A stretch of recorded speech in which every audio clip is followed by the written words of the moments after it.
Pozdravujem fanúšikov. Ideme si ukázať, ako by malo štartovať naftové BMW 330D v dnešnej zime. Momentálne už máme minus 13, ale ráno to bolo pekných minus 20, auto tu stojí celú noc. Vidíme, že aj okno je zamrznuté.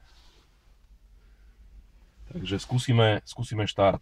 Dám to na otáčkomer.